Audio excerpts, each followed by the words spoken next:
Reunindo pesquisadores de diferentes áreas do conhecimento, pretendemos viabilizar debates em torno das demandas sociais concretas, de caráter global, regional e local, suscitando discussões interdisciplinares características da questão ambiental. A palestra desta manhã será realizada pela doutora Belina Pereira da Cunha e intitula-se Crise Ambiental Pandêmica. A doutora Belina Cunha é pós-doutora da Universidade Autônoma do México, UNAM, doutora em Direito pela Pontifícia Universidade Católica de São Paulo, mestre em Direito pela mesma instituição, professora de programas de mestrado e doutorado em Meio Ambiente e Desenvolvimento e professora visitante do nosso programa, autora de livros, artigos e tem expertise na temática crise ambiental. Como debatedora, nesta palestra, temos a professora doutora Ana Maria Paim Camardelo, doutora em Serviço Social pela PUC do Rio Grande do Sul e professora do nosso programa de pós-graduação em Direito, mestrado e doutorado da UCS. Antes de passar a palavra à palestrante, iremos transmitir alguns recados brevemente da praxe deste evento. 1. Somente receberá o certificado o aluno inscrito para registrar a presença deste seu nome completo no chat após a fala da palestrante. As perguntas devem ser realizadas pelo chat no final da fala da palestrante. Lembramos também que os microfones devem ser mantidos desligados para o bom andamento da palestra. Também gostaríamos de convidá-los para o 4º Encontro Nacional de Pesquisadores em Direito Ambiental e Desenvolvimento Sustentável, a ocorrer nos dias 28, 29 e 30 de outubro de 2020. Maiores detalhes serão fixados no chat. Passo a palavra à professora Ana para as boas-vindas à doutora Belina neste momento.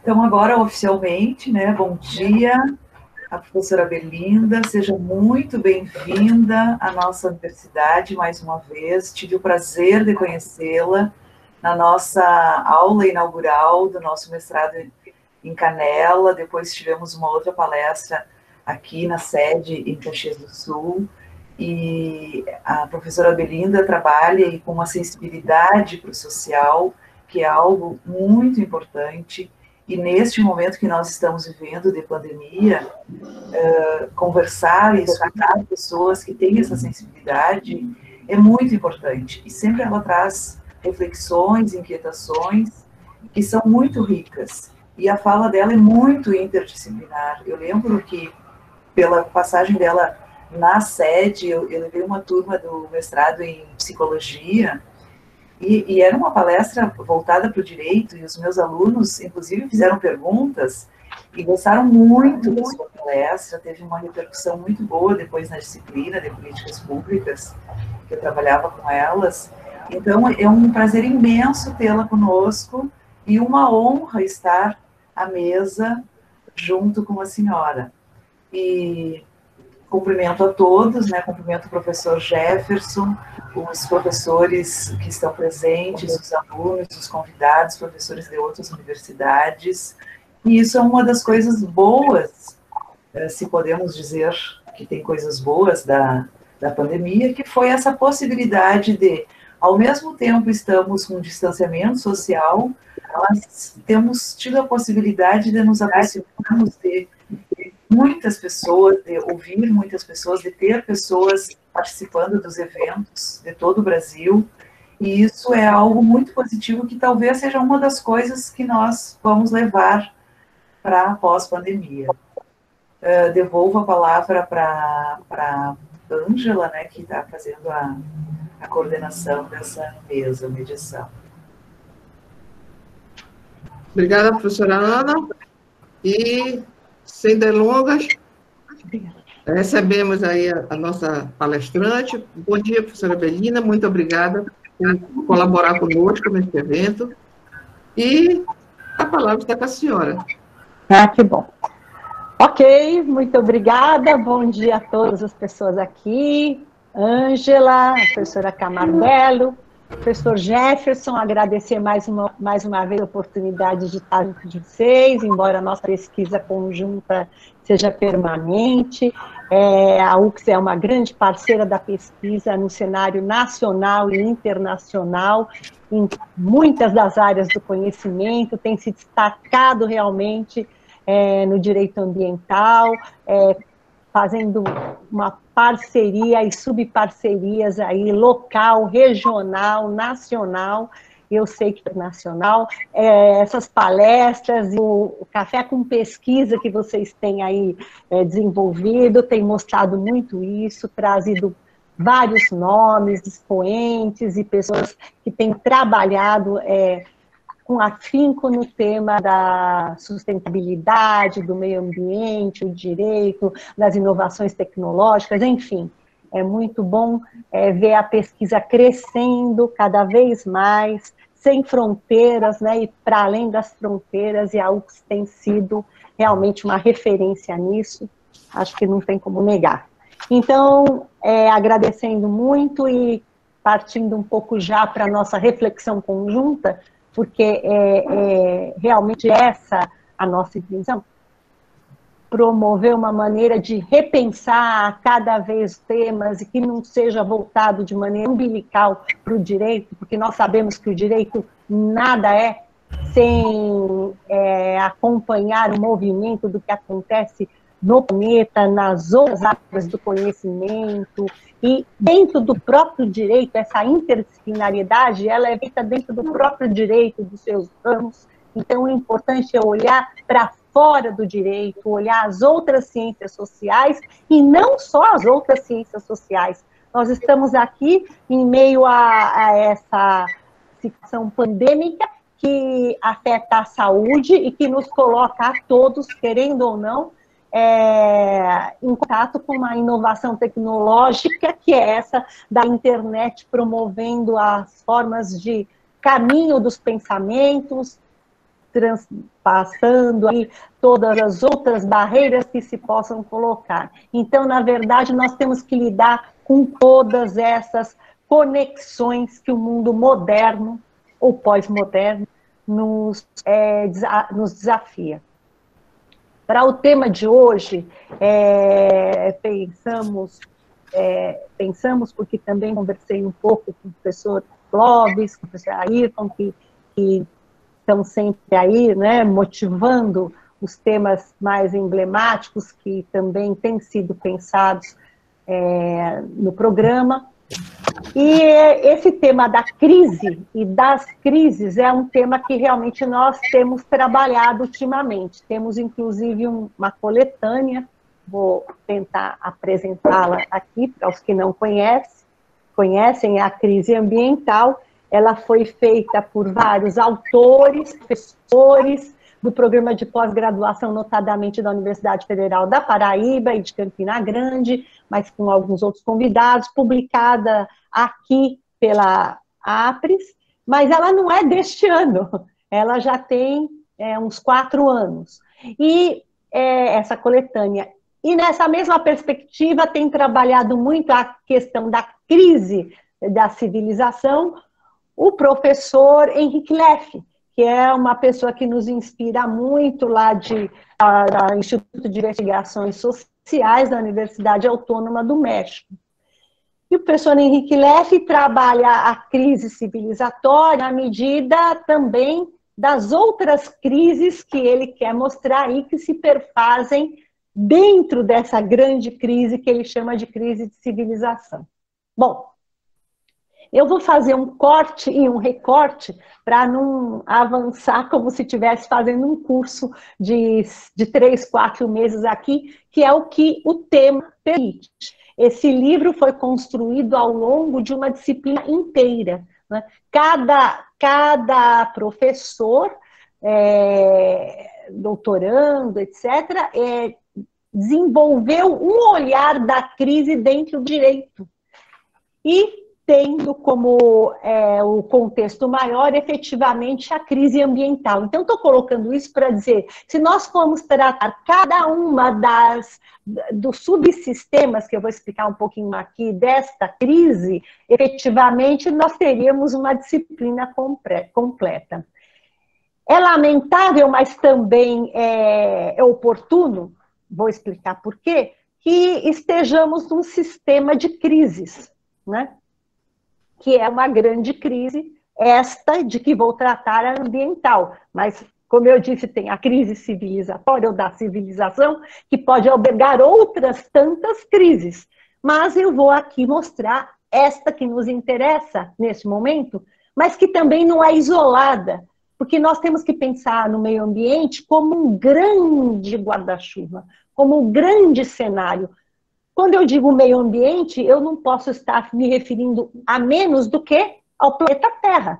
Então, veja, se meio ambiente é tudo isso que nos alberga, eu estou falando a menos que o planeta Terra, menos do que isso não dá, porque nós poderíamos estar pensando também numa questão dos outros planetas, olhando todo o sistema solar, mas nós vamos tratar do planeta Terra para fazer o olhar social, socioeconômico, ético, socioeconômico e jurídico, como refere uma professora nossa aqui, numa parte do livro, que é a professora Alana Araújo, e que vai apontar um núcleo, né? Um desses núcleos, mas é o núcleo desse nosso contexto agora. Primeira coisa, o que é a crise para o direito, né? Já existem alguns trabalhos científicos a esse respeito. Mas se eu quiser encontrar no ordenamento jurídico positivo uma definição, um conceito, um sentido e alcance do que seja crise, provavelmente eu não vou encontrar, não é? O direito não vai se ocupar de dizer crise qual é o conceito de crise, como o direito se comporta diante de uma crise. Qual é o julgamento, qual é a indenização, qual é a obrigação de fazer, não fazer, do ponto de vista penal, quem denota, quem detona, quem deflagra uma crise, há uma tipificação.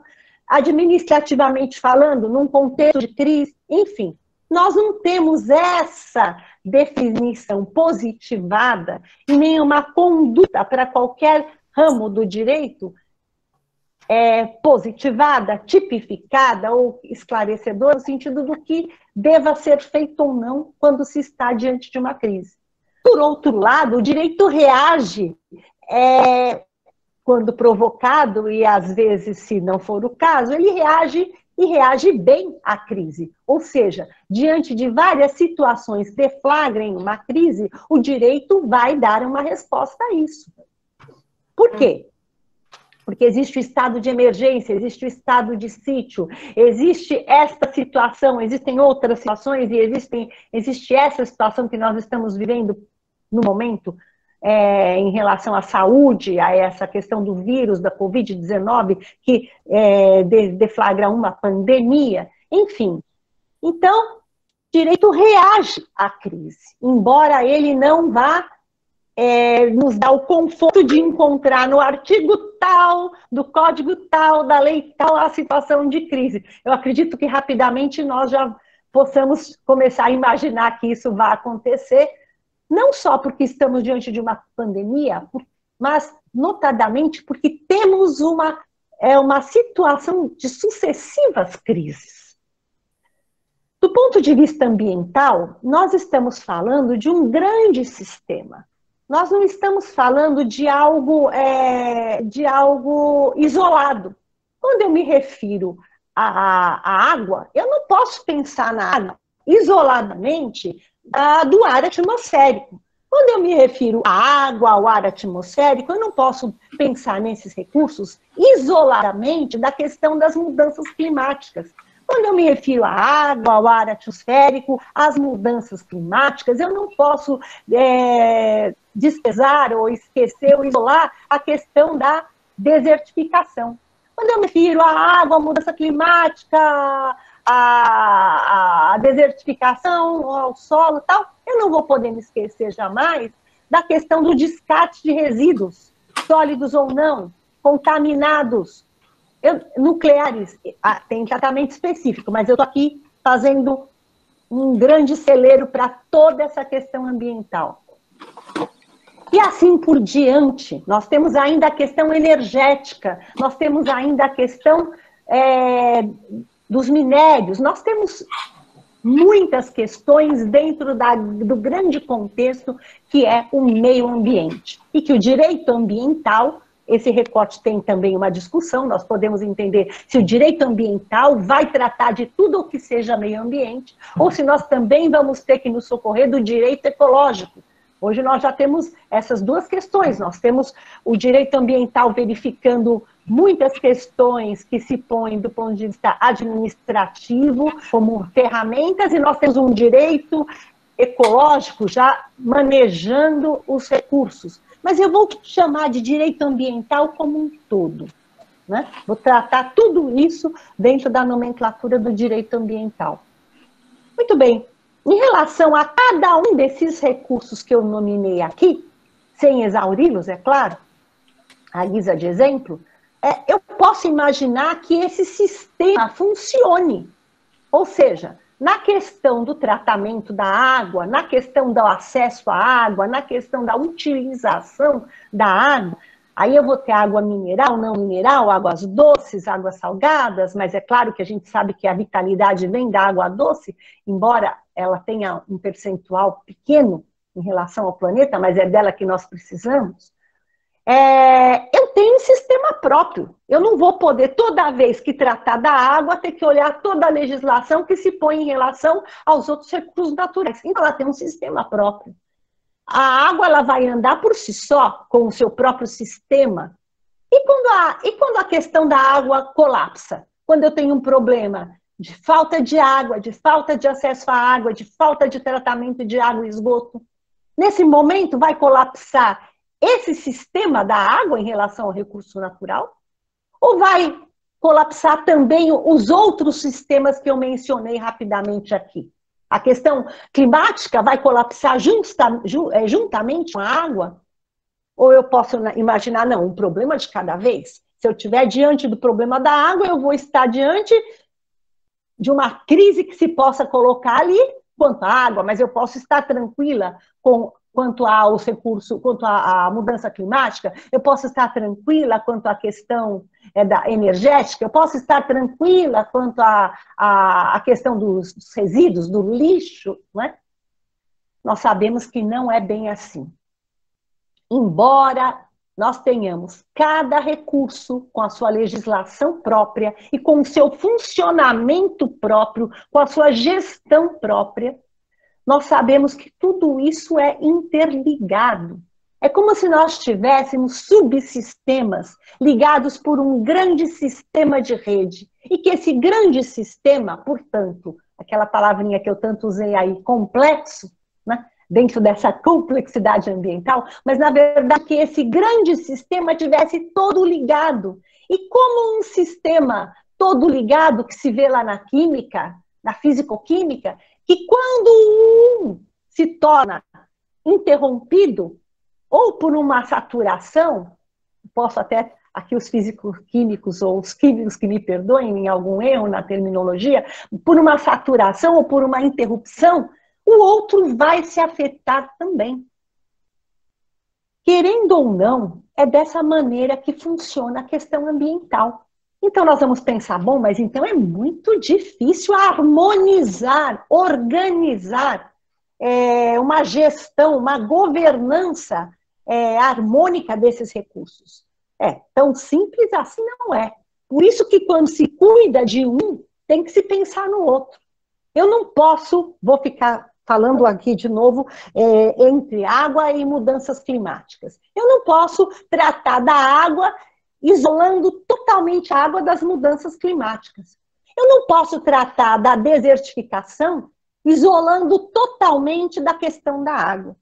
Embora numa gestão, numa governança imediata, não fazendo sinonímia entre gestão e governança, mas citando as duas propriamente, embora eu vá tratar de um a seu momento, a seu ponto, eu não vou poder de forma nenhuma desprezar o outro. Eu não vou poder imaginar que, de forma alguma, a governança da água possa ou pudesse atingir a questão da saúde humana. Eu não posso isolar a água do problema que se possa ter com a pandemia hoje. Eu não posso imaginar que a questão do resíduo sólido está fechada numa política de resíduo sólido e que cada país trate o seu e que esse lixo não vai atingir de alguma maneira a questão da água. Água essa que, se não for tratada, não vai atingir de jeito nenhum uma questão de contaminação. Vejam, se nós estamos tratando de uma questão sistêmica, e se nesse momento estamos fazendo um olhar para o meio ambiente, eu não tenho como dissecar, eu não tenho como separar um órgão do outro. É como se eu estivesse falando do corpo humano. Ah, mas se você tem um problema no fígado, você trata o fígado e não vai achar que você tem um problema no pulmão. Nós sabemos que, invariavelmente, um problema em um dos órgãos pode atingir o outro. Uma mínima infecção num dedo do pé, muito menos do que eu estou querendo dizer do meio ambiente, pode levar a uma infecção generalizada. Nós sabemos que isso pode acontecer. Ah, mas isso demanda tempo, isso demanda que a pessoa tenha uma vulnerabilidade a isso. Vejam, o meio ambiente ele é um grande sistema, ligado, todo interligado internamente por seus menores sistemas ou subsistemas. Portanto, se colapsar algum recurso desses, eu não tenho como evitar que todos os outros se contaminem. E aí eu não contaminem no sentido de sejam atingidos, alcançados. E, por outro lado, eu não tenho como evitar que este certo colapso, vamos dizer assim, no sistema ambiental não atinja outras áreas da vida. Aí eu tenho dois momentos. Imaginando que o sistema ambiental ficasse à parte, como um satélite das outras áreas da vida, e o outro momento é poder imaginar que o sistema ambiental é a própria vida. Que tudo que se passa de relação jurídica, social, humanitária, vital, de saúde, se passa dentro do contexto ambiental. Não tem como sair do meio ambiente para ir lá ter uma relação de saúde. Não tem como sair do meio ambiente. Eu vou sair um pouquinho aqui da Terra e vou resolver ali um problema. Então, tudo se dá dentro desse contexto ambiental. Nós estamos, querendo ou não, dentro de algum desses subsistemas que se interligam formando este grande sistema. Essa é uma primeira tomada. Vou beber uma pequena porção de água. Muito bem. A segunda tomada seria a seguinte. Já considerando, então, que o sistema do meio ambiente é um grande sistema, que dentro dele nós temos esses vários subsistemas, com esses recursos e com toda essa interligação e afetação que vai sendo sistêmica, né? por aquelas passagens de um subsistema para outro, que forma um sistema em rede. O segundo momento é pensar no seguinte: como eu posso entender que um sistema de crise possa interessar ao direito, à saúde? Então, deixei reservado a minha primeira fala. A segunda fala: como eu posso, para depois interligá-las, como eu posso entender que um sistema jurídico, um sistema de crises, um sistema que afete a saúde, possa ter uma relação direta com o meio ambiente? Qual relação? De causa ou de efeito? Aí eu vou responder nessa reflexão, mas claro, provocando a todos para que discordem ou que me ajudem a pensar melhor depois. Causa e efeito, por que não? Ora, se eu tiver um desses subsistemas colapsados, funcionando mal, eu posso efetivamente ter uma causa de afetação num sistema de saúde. Certo? Claro que sim. Vamos para o exemplo. Se eu não tenho tratamento de água, esgoto acesso à água, mas vamos ficar só no tratamento. Tratamento de água e esgoto satisfatório em determinadas localidades, em vários estados, que signifiquem muitas regiões e que signifiquem um grande percentual do país, eu já sei que eu terei um problema de saúde pública que possa ser comprometido de uma forma indesejável. Por bactérias, por vermes, por vírus, já que a água é vetor para muitas doenças. Isso não precisa haver uma expertise em saúde, nenhum novo ministro da saúde para resolver isso. Acredito que até nós mesmos do direito possamos rapidamente perceber que o problema está na água, ou seja, uma crise, porque o que é esta crise? Qual é a medida para essa crise? Quando um determinado subsistema desse passa a não ter equilíbrio, passa a não ter harmonia com os demais sistemas, passa a colapsar e tendo sempre indicadores, vetores de problemas, de índices indesejados, evidentemente eu entro em crise. Eu entro naquele desequilíbrio, na falta de controle de uma boa gestão. A governança fica comprometida. Então, nesse momento, eu já posso dizer que um subsistema desse grande sistema que é o meio ambiente pode afetar uma área como a saúde. Se ele não é causador, ele certamente é vetor e facilitador para uma situação endêmica e, quiçá, pandêmica. Quiçá não que eu queira, mas que vire pandêmica, é claro, porque esse é uma progressão geométrica que vem, não é? Da mesma maneira, a questão do lixo, que nós temos no Brasil, a política de resíduos sólidos. Se eu passo a ter um problema na questão do resíduo, e esse problema vai desarmonizando, vai tomando cidades, etc., etc., evidentemente que eu vou ter afetação de outras áreas, eu vou ter afetação importante da gestão pública, vou ter afetação importante da cidade, vou ter a questão urbanística, vou ter a questão de saúde. Então, mais uma vez, nós chegamos na questão de saúde. Eu vou fazer uma ponte maior com a questão de saúde, porque nós temos hoje a questão da pandemia para tratar. Mas nós poderíamos ligar, fazendo um grande mapa mental, nós poderíamos ligar todos os subsistemas,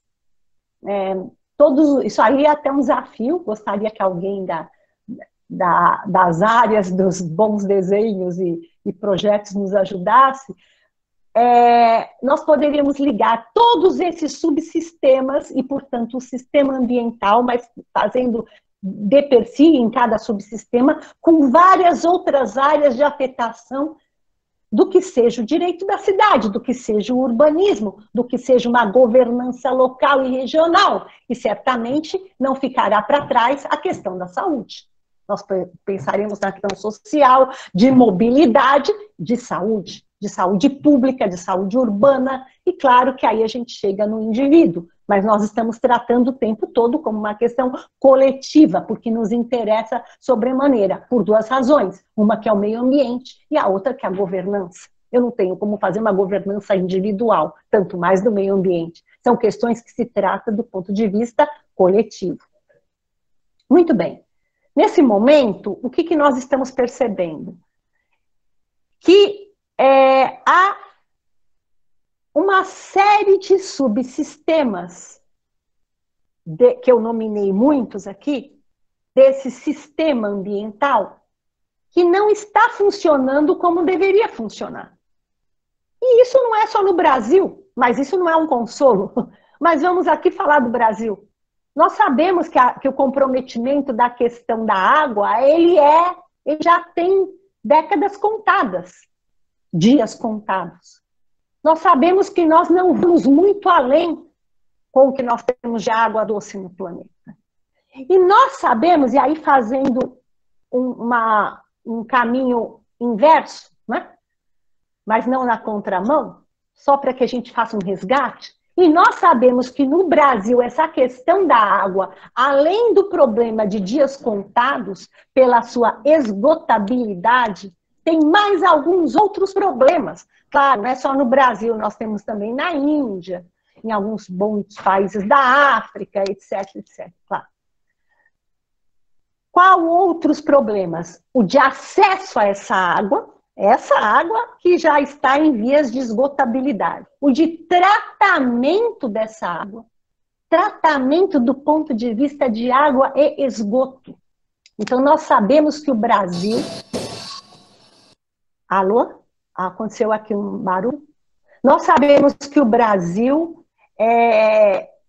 lamentavelmente, não oportuniza água tratada, esgoto que cai nessa água, tratado, para uma grande parte da população. Em algumas cidades, o índice de água tratada é altíssimo. Em algumas poucas cidades do Brasil. Porém, na maior parte delas, nós podemos chegar a menos da metade de água tratada. E se formos considerar o acesso à água tratada, o índice será pior ainda. Tem uma grande parte da população que não tem acesso à água. Se tiver acesso a uma água, é uma água totalmente poluída por várias razões, dejetos químicos, lixo a céu aberto, esgoto a céu aberto. Isso não é acesso à água, porque se não for acesso à água tratada, será acesso à doença, já que a água é um grande vetor de contágio de toda e qualquer doença, inclusive da Covid, né? Claro. Enfim, então, quando esse subsistema colapsa, efetivamente ele vai atingir lá essas outras áreas que não são do direito, mas que o direito vai ter que socorrer. E que o direito já vai socorrer, não preventivamente, como haveria de ser, porque nós estamos tratando de meio ambiente, de saúde. Ele vai socorrer do ponto de vista de indenizatório, ou do ponto de vista de multas, ou do ponto de vista de condenar a alguma conduta que deva deixar de ser praticada, ou que tenha que ser praticada para recompensar. Neste momento, nós já tivemos uma perda significativa do recurso e, evidentemente, da saúde, de vidas. Então, nós já mostramos uma ligação defasada que o direito vai fazer aí com a crise de um subsistema deste grande sistema ambiental. Como o direito pode se antever ao problema? Quer dizer, o direito vai acontecer antes do problema ser deflagrado? Bom, o direito geralmente e lamentavelmente tem chegado depois. Puxa, mas professora, como é que o direito vai chegar antes? Se nem as próprias políticas públicas estão evitando esses problemas, qual seja o de acesso a uma água contaminada, ou de não acesso a água nenhuma? Pois é. Se o direito continuar contemplando os problemas, ele vai se equiparar aos problemas. Desculpa, mas nós vamos ser obrigados a nos mover de uma outra forma. Nós temos que realmente antever alguns problemas. Porque diante de uma grande crise, ou de uma crise sistêmica, que, portanto, que na verdade não soma, multiplique muitas crises dentro nos seus subsistemas, nós já vamos estar como nós estamos agora, diante de uma pandemia. E como que o direito socorre uma pandemia? Vocês estão percebendo como é. Você apaga o fogo de um lado, nem apaga, o outro já ali pegou do outro lado.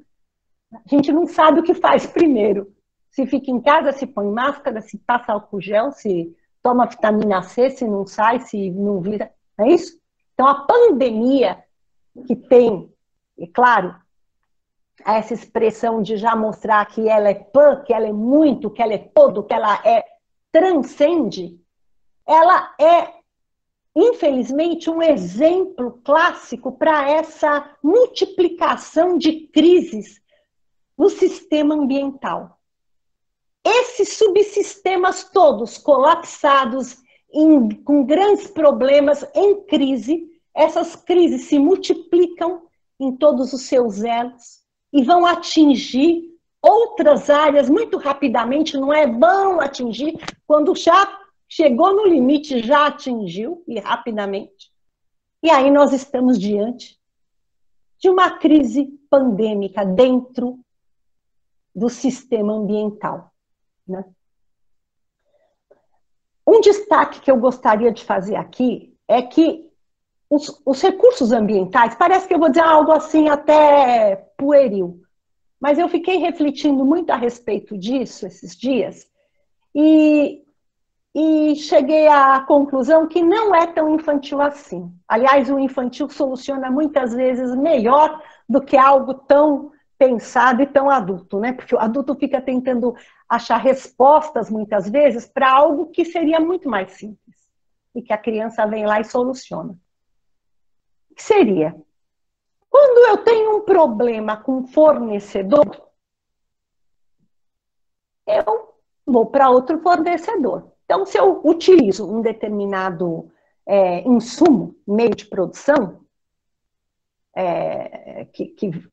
sei lá, uma matéria-prima para a produção de um livro, de uma caneta, de computadores, de celulares, de uma televisão, de um sofá, do que você quiser pensar, em série, eu vou para outro fornecedor. Se for público, eu tenho que fazer lá todo aquele processo administrativo, licitatório, etc. Se for privado, vou pedir os orçamentos, tal. Não, estou falando dentro, claro, de uma ética, de uma correção, sempre. Do ponto de vista ambiental, se eu estiver utilizando um recurso natural, eu não tenho como mudar de fornecedor. Tenho. Ah, não, veja bem, esta água está acabando, agora eu vou precisar. Só se eu, claro, eu sei, tem quem esteja lançando foguetes, etc., talvez Marte, enfim. Não estou fazendo uma brincadeira aqui, eu estou sendo muito sincera.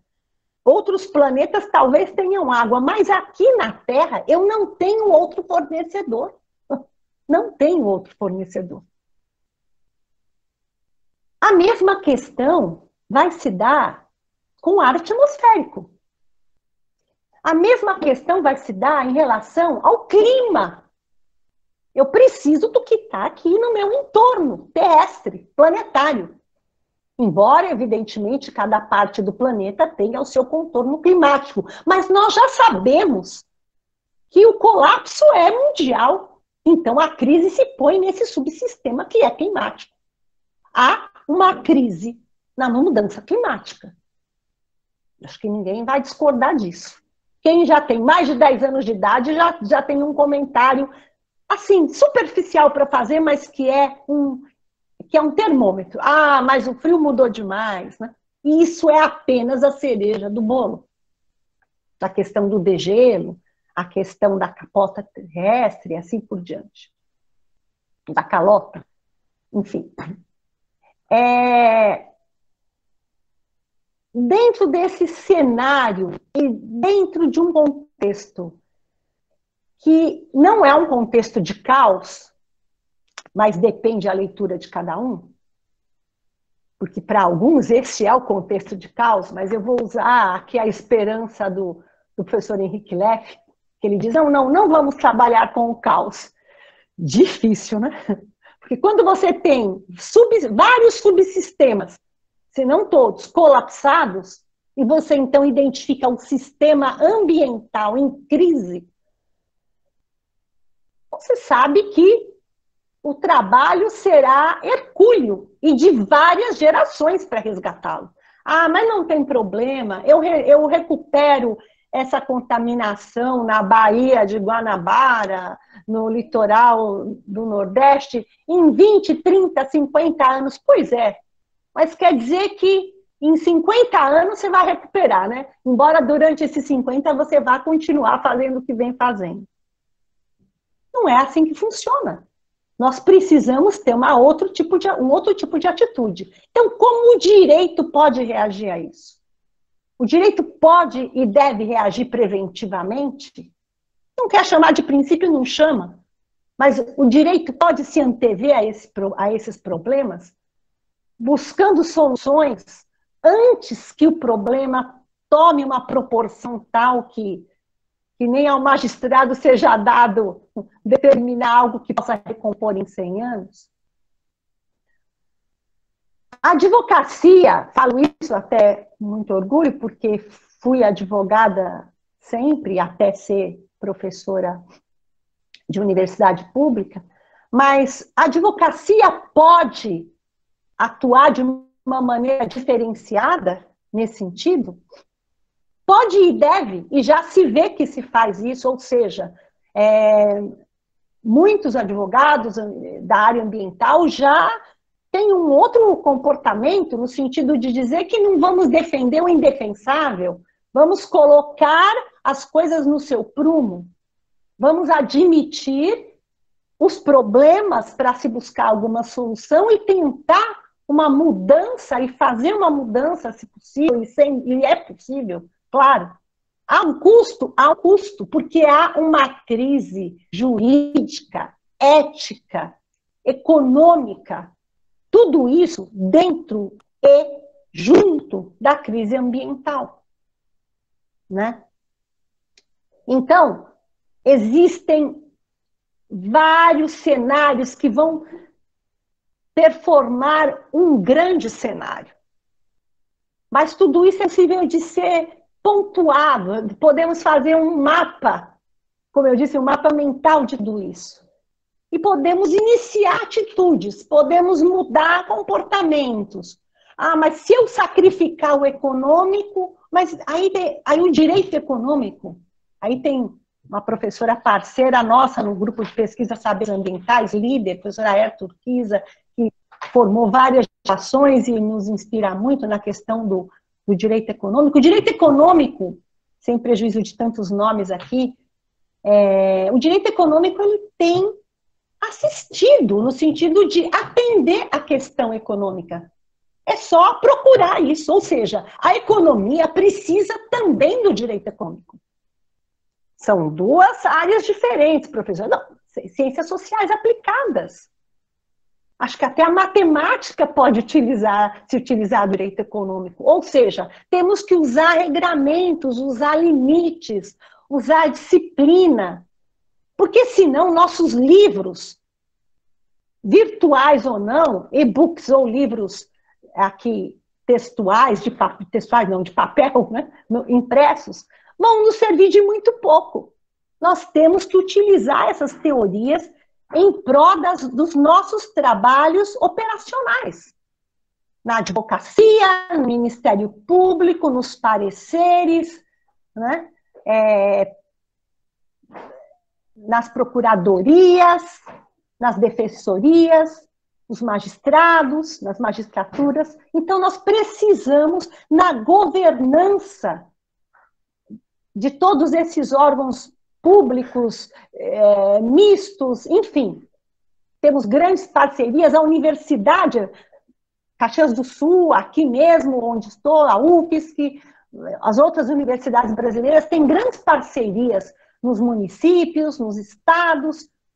As pessoas têm que ser ouvidas dentro da sua seriedade, para que se tenha um contorno melhor no sentido de buscar um outro olhar que não seja aquele exclusivamente imediato, operacional, porque já estamos num sistema de crises, né, que contém todas as crises dentro dele, e que já afetou em muito a área de saúde, e que já afetou em muito a área econômica. Certamente essas crises ambientais, crise ambiental, crises nos subsistemas ambientais, custam muito mais caro para a economia, custam muito mais caro para a economia do que contorná-las, do que evitá-las. Eu acredito que custe muito mais caro tratar as doenças que vêm da água contaminada do que tratar essa água. Ah, mas nós vamos precisar de uma tecnologia. Brasil expertise em várias tecnologias país que domina expertise em exploração de águas profundas. Né? O Brasil diz que tem um sistema de saúde pública, isso e aquilo. Meu Deus! Então, nós temos que passar a buscar, com as parcerias do direito, soluções para aquilo que já não é mais endêmico no sistema ambiental, já é pandêmico também. E, lamentavelmente, deve ter uma grande comunicação com essa pandemia que nós estamos vivendo. Né?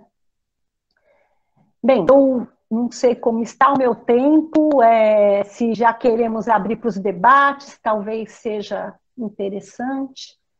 Então, eu vou já fechar um pouquinho a minha fala para dizer que essa complexidade ambiental que o direito tem, na verdade, essa complexidade que o direito tem, ela é uma vantagem, não é um complicador. Porque essa não é uma complexidade meramente terminológica. Ela é, sim, um novo modo de pensar, mas um novo antigo, né? Um novo antigo, que já foi trazido pelo direito há várias décadas, né? Aí, além de professor Leff, Edgar Morin, que tratou muito isso. No Brasil, várias professores trabalham muito isso. Mundialmente, há uma equipe tratando a complexidade no direito e na ética. Né? Nós representamos aqui no Brasil, eu digo, nosso grupo Saberes Ambientais, a discussão da complexidade ambiental, com um livro publicado em Cambridge, que terá alguns artigos já aqui no Brasil, mas para dizer que essa complexidade, ela é um método de pensamento que nos beneficia. Ela nos tira de uma linearidade, ou seja, uma obviedade, para nos permitir um olhar holístico, mais completo. Assim como eu procurei fazer muito pretensiosamente numa passagem circular aqui, os subsistemas ambientais e tentando mostrar que se nós nos debruçarmos de uma maneira mais aprofundada, com um olhar para o direito econômico, sem dissociá-lo, aliás, sem que a economia se dissocie do direito econômico, entre outros ramos do direito, nós temos como agir e interagir de uma maneira mais proativa. Claro que dentro de um sistema de seriedade. Boiada não cabe aqui e nunca caberá. Eu agradeço muito essa oportunidade. Vamos debater agora, por favor. Obrigada, gente. Encerro aqui.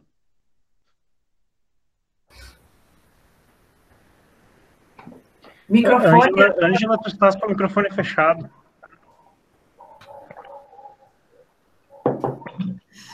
Muito obrigada, professora Belinha. Eu estou aqui abastecida com a sua brilhante palestra, não só por ser apaixonada pelo direito ambiental, mas por também pertencer a uma região onde a pandemia está tão afetada, que é no estado do Amapá.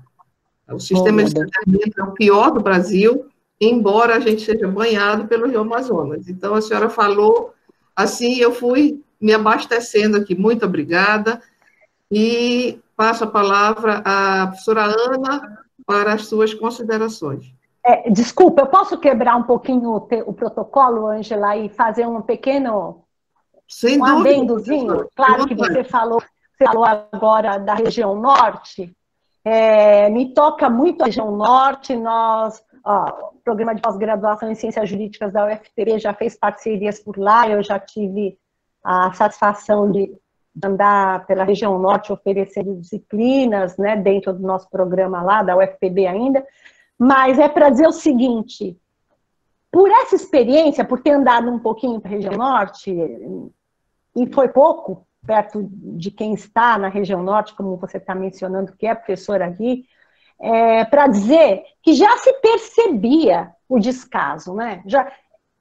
É o que eu estou dizendo, se você já tem um sistema, então vamos olhar de novo para esse sistema ambiental e olhar para os subsistemas. Você já estava vendo descaso com acesso à água, que a gente sabe, né? Por exemplo, em relação ao Amazonas, só Manaus, como pode isso, né? Então, só Manaus vai ter acesso à água, 100%. Então, se você já tem problemas, se você já está com esses subsistemas colapsados, que quando chega um vírus, aquilo é o estupim da bomba. Não há surpresa. Talvez a surpresa tenha sido só o vírus Covid-19. E olhe lá, né? Porque ele é 19, foi para nós surpresa em 20. Então, só para dizer, já estava colapsado ali, já estavam colapsados vários subsistemas. A crise já existia. Então, o que vem agora corolar é lamentável, né? Lamentável. Só para complementar aqui e fazer a minha reverência toda ao norte do país, que realmente é o coração do país. Em termos ambientais, é o coração do país. Quero ver mudar de fornecedor para acabar aquela floresta. Qual vai ser o outro fornecedor? Pois é triste. Pois é. Devolvo a palavra, obrigada. Obrigada, professora. Realmente, a senhora consegue me tocar muito. E passo a palavra à professora Ana para as suas considerações. Inicialmente, parabenizar a professora Belinda pelas brilhantes reflexões, sempre nos brinda com questões fundamentais e nos demonstra essa grandeza de poder compreender os fenômenos na sua complexidade, né? Já de saída, quando traz a questão de que a discussão das crises, né, nós temos que pensar não na crise que nós estamos vivendo hoje somente, ela está envolvida numa crise que é muito maior, né, numa crise ambiental, numa crise da própria civilização, né, e poder pensar esses fenômenos à luz da complexidade, com um novo olhar, que ele não é novo, como a professora mesmo nos trouxe com muita propriedade, mas no dia a dia a nossa tendência é pensar as coisas dentro das suas caixinhas, né? E cada crise nova que nós vamos, num subsistema que nós vamos vivenciando, como essa que nós estamos vivenciando agora, que é a questão da pandemia, ela nos remete a pensar que nós não temos outra saída senão pensar nas conexões que temos de todas as áreas. Por exemplo, não podemos pensar em saúde sem pensar nas questões ambientais, nas questões econômicas, nas questões da desigualdade, né? É visível que a desigualdade ela se presentifica não só entre as pessoas, mas dentro dos próprios estados, dentro das próprias regiões, dentro da própria cidade. Então, a gente vai vendo que tem um nível de complexidade que nós precisamos olhar, né? E essa crise pandêmica, crise sanitária que estamos vivendo, ela nos trouxe à tona muitos aspectos para nós pensarmos, né? Problemas que são seculares, como, por exemplo, a questão do saneamento básico, da questão da água, da questão do acesso à água, e que muitas pessoas parece que isso nós descobrimos agora. Então, a gente assiste um programa de TV e as pessoas estão debatendo que temos um problema de saneamento básico, né? Tomara que isso sirva, né, para nós discutirmos mais efetivamente e que o Estado comece a pensar em políticas públicas efetivas para isso, né? Porque não temos como pensar em saúde sem pensar em todos esses elementos. Eu trabalho com um colega que tem uma pesquisa sobre a questão de... Nós vivemos numa região fria e temos muitos problemas respiratórios, especialmente em crianças, no período do inverno, né? E sempre se pensou que isso estava relacionado apenas com a questão climática, do frio, da estação. E ele vai fazer uma pesquisa e ele vai se dar conta de que a incidência de doenças respiratórias em crianças, a pesquisa dele em Caxias do Sul, se relacionava a vulnerabilidade que as crianças vivenciavam no inverno em Caxias. Porque as pessoas, ao não ter condições de moradia com habitabilidade, que também é outra questão que a pandemia nos trouxe à tona, né? O distanciamento social para quem? Né? Qual é o barco que nós estamos? Não são os mesmos barcos. E aí essas crianças, em condições de moradia muito débeis, né? As famílias utilizavam aquecedores, não o fogão a lenha, aquele tradicional com condições, não a lenha com condições, utilizavam resíduos de construção civil. E nestas madeiras que tinham tintas, elementos químicos, quando elas são queimadas, aqueles elementos que saíam com a fumaça, que não tinham uma boa condução, eles respirando isso, eles tinham problemas respiratórios.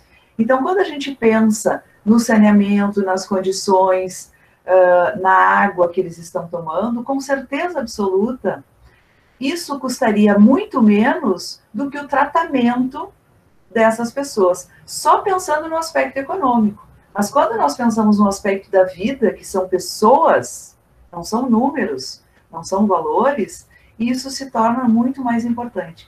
Então, eu acredito que essa crise pandêmica, ela nos faz refletir muitas coisas, né?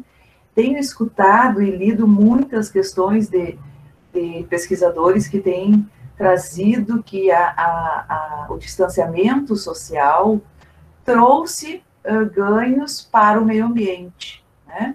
Evidentemente que, provavelmente, isso é verdade, porque, por exemplo, hoje estamos com um público de 200 pessoas. Se não estivéssemos em período de distanciamento social, no mínimo 100 carros teriam se dirigido à universidade.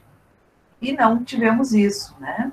Então, o distanciamento tem trazido aspectos positivos, tem trazido questões do próprio consumo, um repensar do consumo, mas eu fico pensando muito nisso, né? Talvez eu seja cética, talvez eu seja pessimista, mas eu acredito que eu sou realista. Eu não acredito que isso vá trazer grandes transformações em relação à solução para a crise ambiental que nós vivemos. Porque eu acredito que algumas pessoas vão modificar, sim, o seu consumo. Muitas outras só estão fazendo isso por ser uma imposição. E exemplo disso eu penso quando tem cidades, tem regiões no nosso país que a crise está super intensa, que os números são alarmantes, mesmo com restrições bem severas, não se consegue manter 50%, 60% de distanciamento. Por um outro lado, eu vejo toda a pressão, né, sobre os governantes para a abertura do comércio, das indústrias, a discussão do que são os serviços essenciais. Então, todas essas questões me levam a pensar que nós não podemos cair nessa falácia de que a crise, a pandemia, vai nos trazer uma conscientização.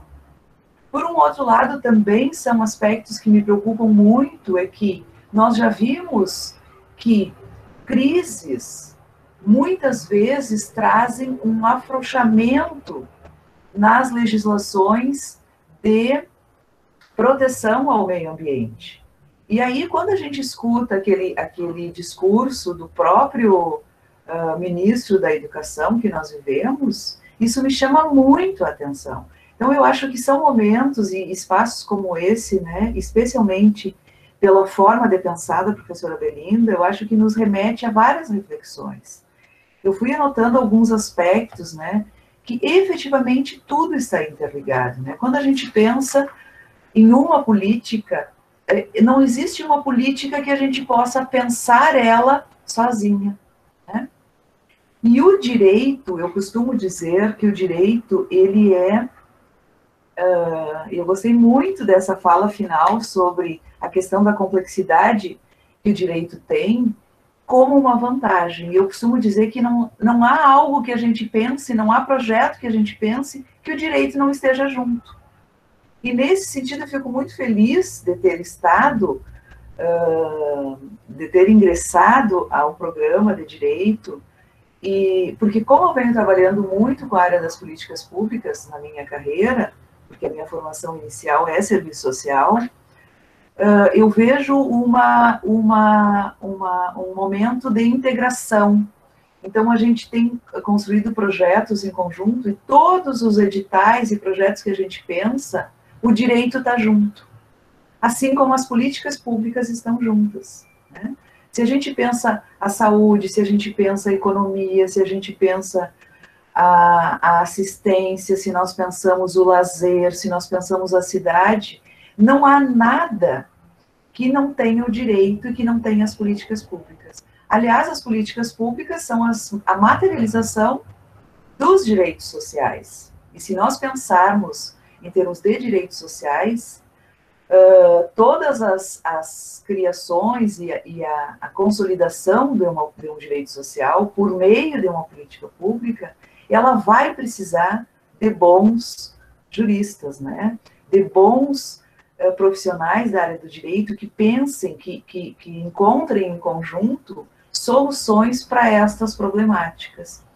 Então, esta forma de ver, uma forma de compreender os problemas, compreender os fenômenos e onde nós podemos intervir, né, com esse olhar interdisciplinar, né, interprofissional, intersetorial das políticas públicas. Não temos mais como pensar alternativas que saiam de uma cartola mágica, de uma área, ou pensar que uma política pública, né? Ficamos brigando a saúde, a vida ou a economia. Os dois. E muito mais do que os dois, né? Muito mais áreas que estão interligadas. E eu acho que nesse sentido, esse momento de distanciamento nos propiciou. Comentava ontem, né? Nunca presenciei tantos eventos, tantas possibilidades de participar de eventos, como nós estamos vivendo isso. E isso foi a própria pandemia que nos trouxe, né? A possibilidade de estarmos hoje com mais de 200 pessoas aqui. Amanhã, ou à tarde, estarmos num evento que está acontecendo lá na Bahia, num evento que está acontecendo do outro lado do mundo, sem nos deslocarmos. Então, teve coisas muito positivas para nós pensarmos e espaços para nós refletirmos. Mas eu acredito que a gente precise pensar, quando a gente pensa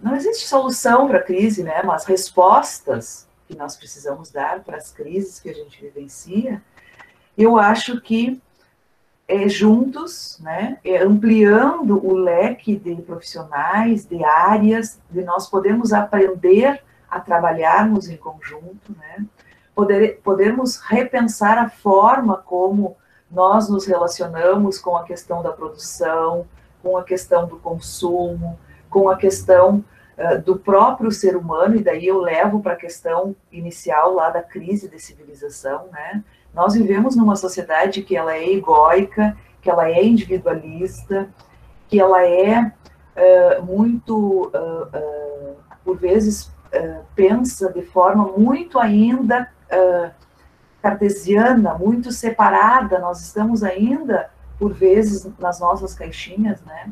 E a sua fala me leva exatamente para isso, que nós precisamos sair das caixinhas, nós precisamos ousar, nós precisamos perder o medo de discutir com as outras áreas, perder o medo de que, se nós discutirmos com outras áreas, nós vamos, talvez, perder espaços das nossas profissões. As nossas profissões estão todas elas interligadas. E aí, nesse sentido, assim, eu sou muito grata por estar aqui, podendo estreitar relações, vejo várias perspectivas que podemos pensar em pesquisas juntos, os nossos programas, né? Temos várias iniciativas já de poder estarmos trabalhando mais, estreitando laços, né? E abro para questionamentos, devolvo a palavra para a Ângela, que vai conduzir esse debate, e muito, muito obrigado pelas reflexões. Obrigada, professora Ana. Como sempre, é um prazer enorme de ouvir. E passo a palavra ao nosso coordenador, professor Jefferson.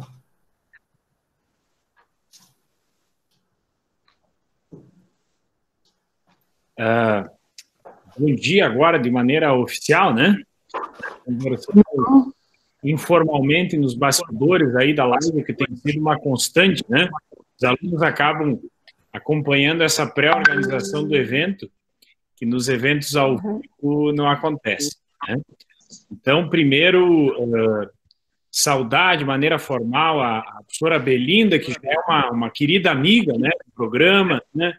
Já conseguimos estabelecer laços não só em termos de pesquisa, mas de afetividade, né, que é fundamental também para que nós possamos, com alegria, compartilhar conhecimento, né, e desprendimento. A professora Belinda esteve na aula inaugural do programa de Canela, né, da turma de mestrado de Canela, já aqui.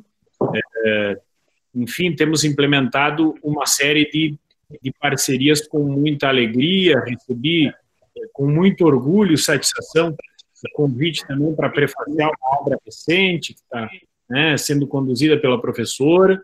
Eu dizer que é uma satisfação em receber novamente aqui, né? Fazer também uma referência à professora Ana, né, que é debatedora, cumprimentar a professora Ana, que tem colaborado nessa esteira interdisciplinar que o PPG aplica e que é fundamental para nós produzirmos um debate maduro no direito ambiental, né?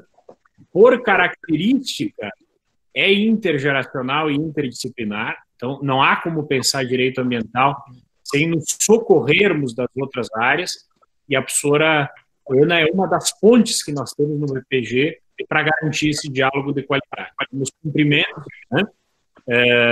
Também cumprimentar a Ângela, representante discente aqui desse painel. Esse tem sido um evento arquitetado a 4 mãos, com participação efetiva do corpo discente. Isso é muito importante. E gostaria brevemente de fazer uma referência, né, a uma professora que receberá uma singela homenagem, muito carinhosa, uma professora que contribuiu de forma muito decisiva com sua pesquisa séria, comprometida com o PPG, e que agora, na próxima edição da nossa revista de Direito Ambiental, será merecidamente homenageada. Teremos um artigo póstumo escrito conjuntamente com a professora Ana, e falo da professora que infelizmente nos deixou, né? Professora Caroline Ferri. Professora Caroline Ferri, que esteve aqui conosco antes de ir para a Universidade Federal do Rio de Janeiro, né? Construiu um belo trabalho e será homenageada na próxima edição da Revista de Direito Ambiental. Então, gostaria de fazer esse registro também, né, da contribuição inarredável, né, muito significativa da professora Caroline. E, por fim, né, renovar os cumprimentos à professora Belinda pelas reflexões trazidas. A fala da professora Belinda sempre é muito carregada dessa horizontalidade, digamos assim, né, que a construção que ela nos traz do direito ambiental é uma construção que bebe de uma série de áreas, né? Essa reflexão é muito importante, e trazendo aí esse debate num momento de absoluta exceção que nós vivemos, né? Sempre me questiono, né? Será que nós teremos realmente um novo homem, ou um novo ser humano após a pandemia, né? Muitos têm feito essa reflexão, tenho lido Castoriadis, Lipovetsky, né, alguns filósofos italianos, o Domenico de Masi, enfim, num exercício de futurologia. Mas será que esse homem será mais consciente mesmo depois da pandemia, especialmente com as catástrofes sanitárias e as catástrofes ambientais, que têm uma vinculação direta, né? Acho que essa é a grande reflexão do momento, né? Obrigado. Eu passo a comentar como é. Claro, professor. Assim. Bom, professor Jefferson, quero cumprimentá-lo mais uma vez, né? Admiro muito o seu trabalho e junto de todos os colegas aí, né? Porque para que as coisas possam fluir e fruir bem, a gente depende de um time bem interligado, né? E o professor está fazendo isso com tamanha maestria. Eu gosto muito dos autores que citou, destaco Domênico, mas quero dizer o seguinte, até ligando um pouco a sua fala, a da professora Camardello, também foi provocada pela Ângela, eu não acredito que a pandemia tenha que fazer um milagre, né? O que eu entendo é que a pandemia fez ver a quem não via, ou fez ver chamou a atenção de forma única e nacional e mundial a vários problemas.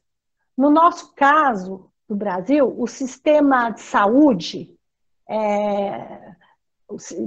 pública, ele ganhou a publicidade negativa que ele não merecia, ou de certa maneira ninguém queria que tivesse.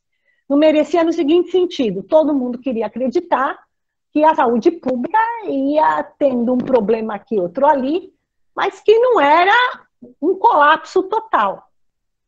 Pelo lado, vir a resposta, quem é que tem sistema de saúde pública? Crise, se nem a saúde privada. Crise não, pandemia. E crise, ou seja, um sistema de crises é uma pandemia, né? Nós temos uma pandemia ambiental, porque nós temos um sistema de crises. Vai ter que parar tudo para que a gente entenda isso. Nós vamos ter que, olha, você fique agora em casa, não tome água, respire 2 vezes por dia. Nós vamos ter que fazer outro isolamento máximo para entender que nós temos uma pandemia ambiental. Então, na verdade, aprende quem quer aprender. Não é sempre assim? Nós somos professores e sabemos. Na sala de aula, aprende quem quer aprender. Claro, a gente faz o papel de orientar, de provocar, de procurar ensinar algo. Mas são os dedos de uma mão, são os irmãos. Cada um é diferente do outro. Então, se algum está se utilizando desse momento para fazer o seu pior, né? E o seu pior naquele um lá, seja quem for, é o seu melhor, eu não vou me pautar por ele. Aí, nesse ponto, professora Ana Maria, que eu não vou discordar, porque talvez você esteja muito mais certo que eu, mas eu quero acreditar que aqueles poucos, que não são tão poucos, já são muitos, que têm boa fé e querem fazer o seu melhor, podem fazer agora. Por quê? Porque se não fizer agora, não vão fazer mais. E aí é o seguinte, eu estou falando da nossa pandemia, que não é uma pandemia tão nossa e a outra é só da saúde pública. Não é isso. Mas nós já sabemos que estamos num sistema de crises ambientais. Então nós temos que ter outras atitudes. E eu estou falando da atitude dos juristas. Eu não estou nem falando da atitude de cada um que vai consumir o lixo, não sei o quê. Não. Estou falando da atitude dos juristas, dos pensadores. Como nós vamos agir? Desde nossas salas de aula, nossos escritos, nossas uniões nos pesquisadores. Como nós vamos nos unir ou nos desunir, né?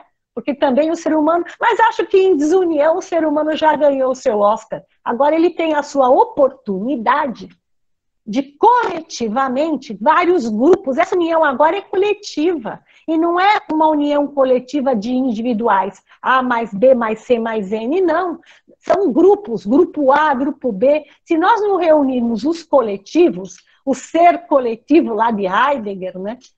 Se nós não entendermos essa coletividade agora cada um vive e morre como quer, vai fazer o quê? Né? Tem quem se beneficie de uma pandemia para fazer um superfaturamento. E acho que nós estamos falando de um sistema jurídico, ético, de uma economia que use o direito econômico e não só queira bater um número lá na frente para dizer que fez e tal, né?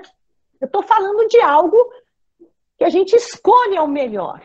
Então, não vai resolver em um ano o que degringolou em sei lá quantas décadas, para não dizer, né?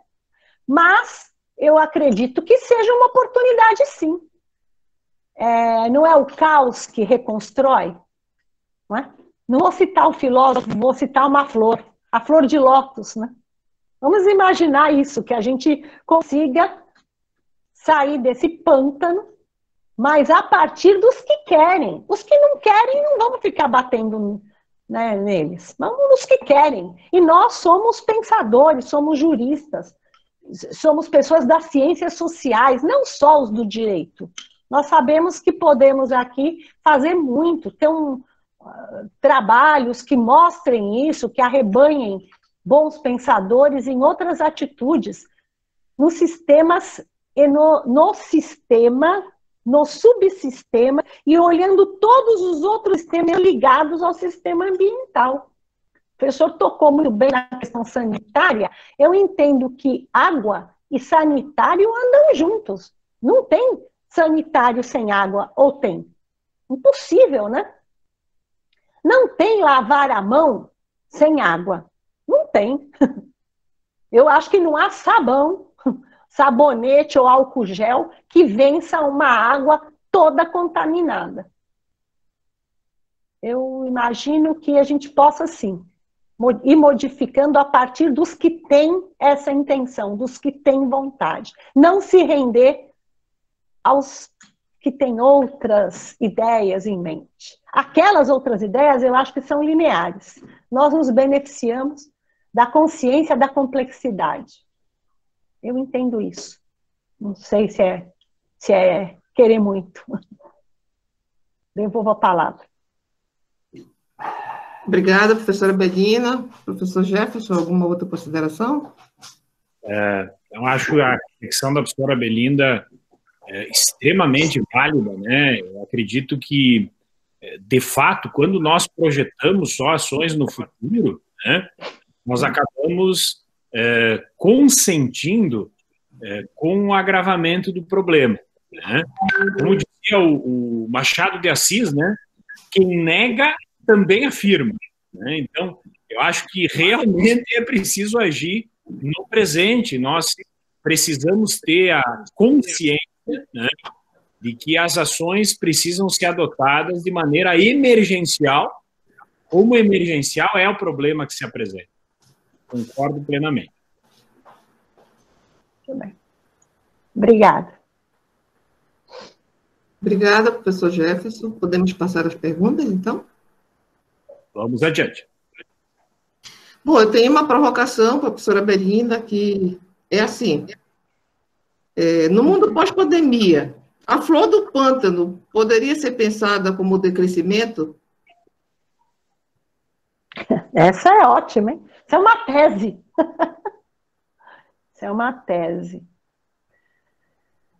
Bom, o decrescimento, a teoria do decrescimento, ela é muito rica, né? Eu vou até citar um professor da Universidade do Amazonas, que é o Thiago Braga, que é pesquisador no nosso grupo também. Ele tem um trabalho bem importante sobre decrescimento, claro, citando seus autores de origem, mas ele faz uma retomada interessante. decrescimento é algo que assusta muita gente, né? Então, se eu me basear no decrescimento, pronto, era isso que ela queria dizer, então, tal. Eu vou preferir utilizar uma... Bom, eu acho que não sou nem eu que não vou sugerir isso, já está acontecendo uma freada aí, né, na economia, mas eu prefiro falar um pouco mais daquilo que se estuda no direito econômico, né, embora não seja esse meu expertise, mas é uma área dentro do programa da UFPB, e já mencionei a professora Turquis aí, que é a área do direito econômico e do desenvolvimento econômico e humano. E aí trabalhamos por bastante tempo lá uma teoria, uma disciplina chamada sustentabilidade socioambiental do desenvolvimento. Esse desenvolvimento, ele não tem um pilar só, né? Aí tem vários autores que estudam o desenvolvimento, vou mencionar aqui o Amartya Sen, mas o desenvolvimento ele é sempre, pelo menos, em cima de 3 pilares: econômico, social e humano. E ambiental. Agora, ao mesmo tempo que eu estou dizendo tudo isso, econômico, social, humano e ambiental, eu fico pensando, existe social que não seja humano, econômico e ambiental? Aí vou para o outro lado. Existe econômico que não seja social, humano e ambiental? O ambiental, ele poderia desprezar o social e o humano e o econômico? Então, na verdade, esta é uma grande estrutura. O desenvolvimento ele tem que preencher esses requisitos, esses pilares. Se ele tiver só um pilar na economia, ele não é desenvolvimento, ele é um crescimento. E aí o IDH vai dar lá embaixo. E aí como é que vai fazer um relatório bonito? Não faz. Tem que mudar os números com a devida vênia, pelo menos é o que me parece. E a gente não vai fazer nunca isso, né? Eu imagino. Então, o desenvolvimento ele tem que ser pleno. Porque se ele for só um pilar, ele é crescimento. E se esse crescimento estiver desmedido, ele nem crescimento ele é exploração. Igual aquela que aconteceu em Serra Pelada. Tirou até morrer, né? Mas não adianta, não tira mais. Tem que achar outro fornecedor, né? E nós estamos falando de quem? Da natureza. Então tem aí uma fala que é a reapropriação da natureza, né?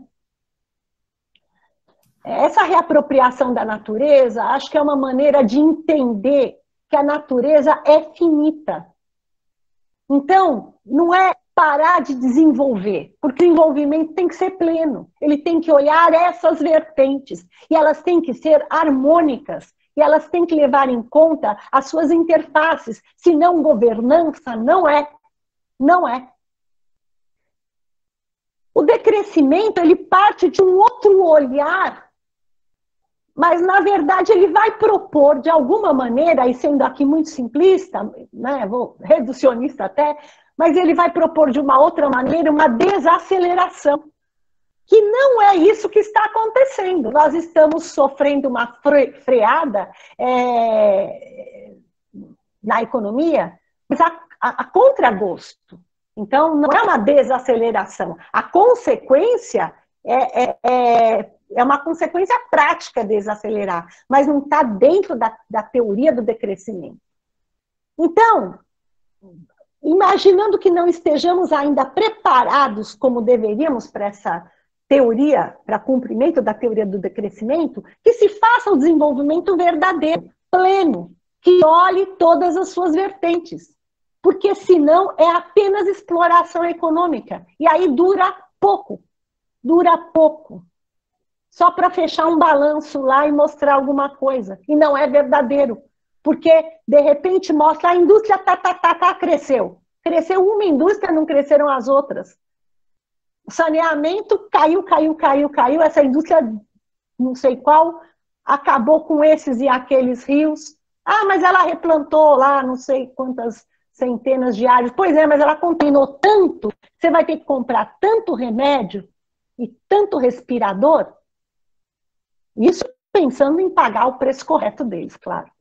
Então, vamos fazer o desenvolvimento correto, com todas as suas vertentes. Vamos utilizar o direito como fundamento e não como meio de defesa da tamanha, né? Esvaziada de fundamento, envergonhando até quem possa assinar. Eu acho que não é isso que a gente quer. Nós temos meios de fazer bons trabalhos. Nós temos grandes teorias hoje, nós temos leituras, todos nós aqui falamos de vários autores, quer dizer, nós sabemos harmonizar e conciliar na área jurídica muitas áreas do conhecimento. Então, eu acredito que possa, sim, fazer um desenvolvimento verdadeiro, e não esse que é uma mera exploração de um setor ou outro, isolado, maquiado, né? Que fica, resolve daqui, estoura dali. Acho que não é isso. Não sei se respondo. Muito obrigada, professora. É um desafio, né? E temos uma pergunta do Luiz Henrique, que é a seguinte: acredita-se que as alterações socioambientais possam resistir no período pós-pandemia. Conforme o professor doutrinador César Barra, os impactos perdurarão por muito tempo e, devido ao novo modelo de sociedade que teremos de aprender a viver, não voltará a ser como antes. A palavra normalidade terá que ser relativizada. Teremos que nos adaptar a uma nova ordem, a novas formas de relacionamento, sejam profissionais ou pessoais. Mas a respeito do planeta e ao próximo. Na sua opinião, doutora Belina, qual será a nova normalidade no período pós-pandemia? Do ponto de vista ambiental, queria só entender essa pergunta um pouco, porque ela é muito ampla. Então, eu vou fazer algumas colocações, né? Eu acho que podem acontecer muitas coisas, né? Eu acredito que as pessoas tendem, isso aí é uma pergunta que vai olhar um pouco o indivíduo, mas eu acredito que os grupos tendam a desacelerar um pouco a sede ao pote, né? Eu acredito que dentro de uma consciência maior para os formadores de opinião, alguns cuidados passarão a ser tomados. Por exemplo, nós, professores, passamos a falar para grandes públicos sem saber para quem nós estamos falando, né? Isso é uma coisa que, até certo momento, nos dá muita alegria. Por outro lado, nós vamos ter que entender que isso vai ser uma regra, né? Isso passa a ser algo que vai acontecer muito mais vezes. Vai nos facilitar a vida. Muitas vezes você não pode, por exemplo, amanhã vou estar em 3 eventos, cada um numa parte do Brasil, eu jamais poderia fazer isso se não fosse esse novo formato. Então, alguns comportamentos os grupos passarão a ter, aceitando essa tecnologia, aceitando o que já havia presente e de forma acelerada, mas aceitando para ontem, né? Algo que ainda se programava fazer com mais utilização com o tempo. Do ponto de vista dos recursos e das utilizações e do consumo, o consumo exacerbado, né? Eu acho que também a internet está provendo esse consumo, mas as pessoas foram chamadas, os grupos foram chamados a si. Acredito que uma conscientização maior há de estar presente. Agora, percebo uma mudança, pelo menos em razão de alguns comentários sentidos de pessoas que estão em outros países, notadamente países europeus e aqui no Brasil, a questão da solidariedade está demais faltando aqui, né? Eu acredito. Porque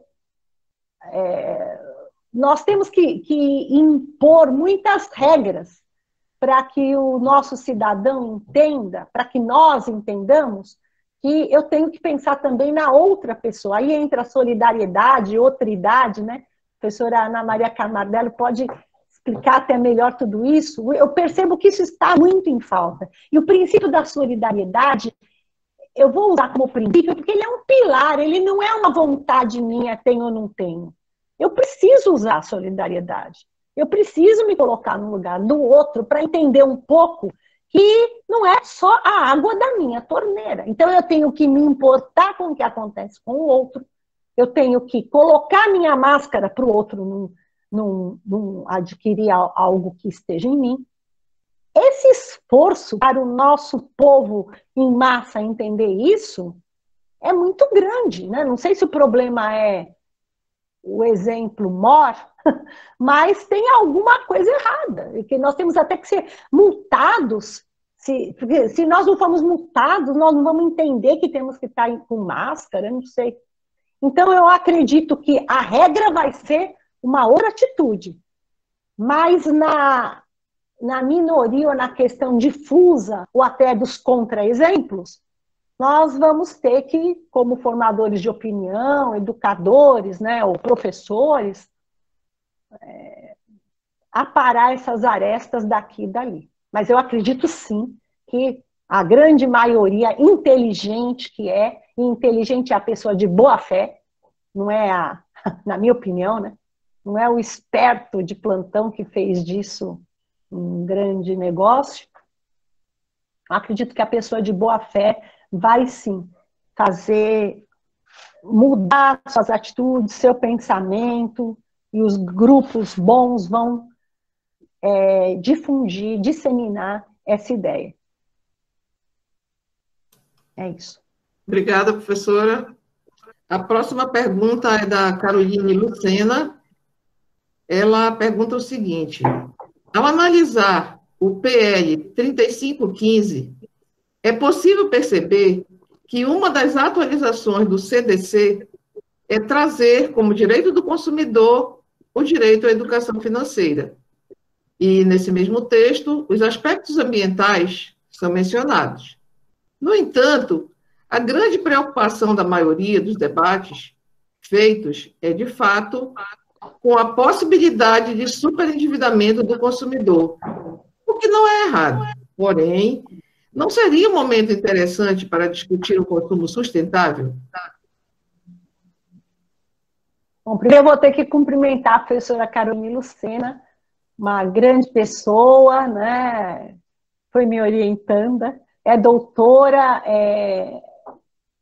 pela Universidade Federal da Paraíba e vem estudando o consumo sustentável, pesquisando de forma aprofundada em Henrique Lé, já há mais de 10, 15 anos, embora seja muito jovem, está à frente de uma pesquisa ali de ponta também, numa universidade, num centro universitário no interior da Paraíba, que é um estado que me adotou, né, a Faculdade Integrada de Patos, o Centro Universitário de Patos, né? Caroline realmente mudou o olhar, mudou a pesquisa jurídica naquele lugar,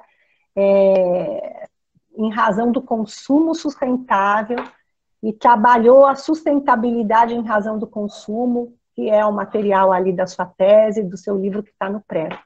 Quero agradecer a pergunta, cumprimentar toda a evolução profissional também da Caroline, e em nome dela cumprimento todos os outros que nos acompanharam, que lançaram ou não as perguntas, né? Vi que a gente chegou aqui a quase 250 pessoas, isso foi realmente uma emoção, cumprimentar aí a USP por ver tantas pessoas assim nos seus debates. A questão do consumo sustentável, eu acredito muito nele, mas temos que dizer também, e aí vou usar as palavras de um professor da PUC, com quem eu tive a satisfação de trabalhar há vários anos, né, como professora lá na PUC, e também como assistente dele no começo, o professor Marcelo Sodré. Ele tem um livro que fala sobre o Sistema Nacional de Consumo e a Política Nacional das Relações de Consumo. O consumidor acabou ficando com essa conta nas suas mãos, né? Vejam, são duas coisas que eu vou falar aqui. A primeira é que eu sou totalmente favorável, e é claro, e o próprio Código do Consumidor traz isso, e agora com a PL, etc., a educação para o consumo, educação financeira, só que a conta fica na mão do consumidor no seguinte sentido: é o consumidor que vai ter que resolver uma série de coisas que as políticas públicas não vão atender, né? É o consumidor que vai ter que solucionar que o vírus não chegue até ele. já que as águas e a questão sanitária e as cidades continuam com lixo e esgoto a céu aberto.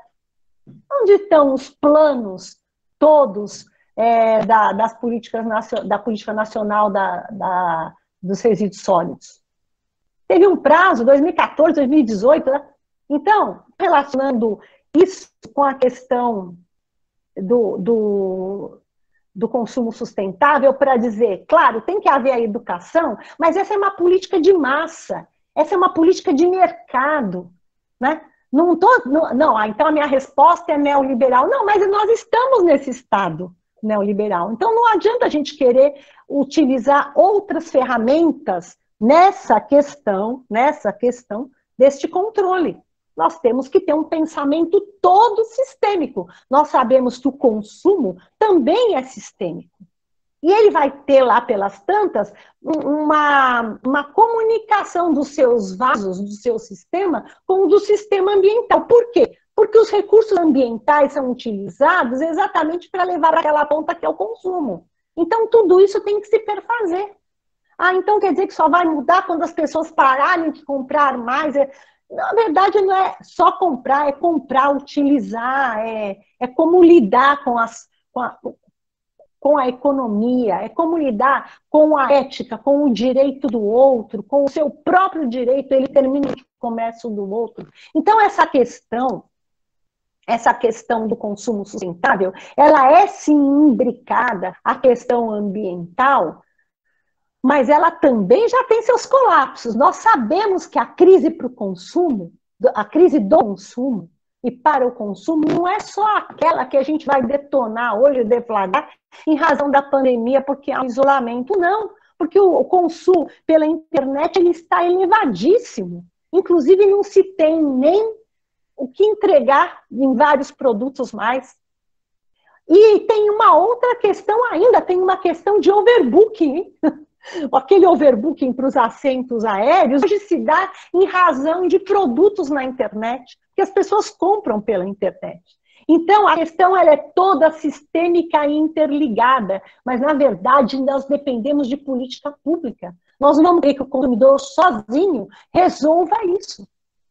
E aí vou de novo relacionar a questão do resíduo sólido. O consumidor deve separar, não deve jogar lixo no meio da rua, mas, na verdade, tudo isso também tem que ser modificado na ponta.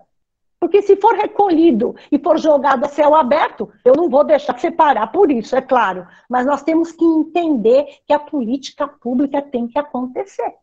E se ela não acontecer, nós não podemos ficar inertes. Aí vem as organizações, nós podemos nos organizar. Fazer a vez do Estado não é o melhor. Talvez seja em algum momento, né? As organizações sociais, as ONGs, elas tendem, as OCIPs, elas tendem a resolver muito os papéis que, lamentavelmente, por uma razão ou por outra, o Estado não possa, em algum momento, ou não queira suprir. E aí, lá na frente, a gente vai mudar o que tem que mudar, né? As universidades, eu vejo a parceria da UFS, o professor Jefferson já me descreveu várias parcerias aí com o município de Caxias, em relação à coleta de resíduos, em relação a algumas inovações aí. Então, acredito que essa mudança de atitude tem que acontecer, essas parcerias têm que ser provocadas, mas o consumidor, na individualidade, vai ser a ponta da linha. Não vai ser ele que vai movimentar tudo isso. Agora, no grupo, sim. No grupo, sim. Mas não sozinho. Obrigada. Obrigada, professora Belina. Professora Ana, por favor, as suas considerações. Eu queria fazer um comentário que eu acho que é muito importante dessa última fala da professora Belinda e que se liga com um comentário anterior da minha fala. Na verdade, eu sou pessimista em relação a estas abordagens e opiniões técnicas de pesquisadores, estudiosos, no sentido de que a pandemia vai proporcionar uma mudança.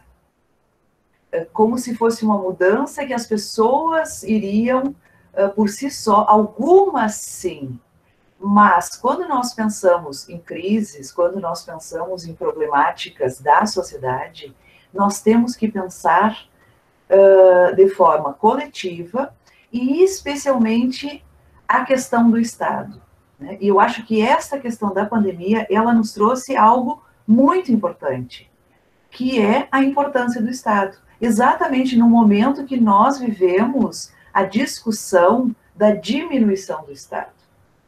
Como ele vai crescer, se ele vai crescer, se ele não vai crescer, o tamanho do Estado, mas nós, sem sombra de dúvida, a pandemia nos jogou na cara isso, que tem questões e tem problemas que elas são do Estado. Porque quando nós falamos em políticas públicas, nós temos que nos relacionar com a questão do Estado.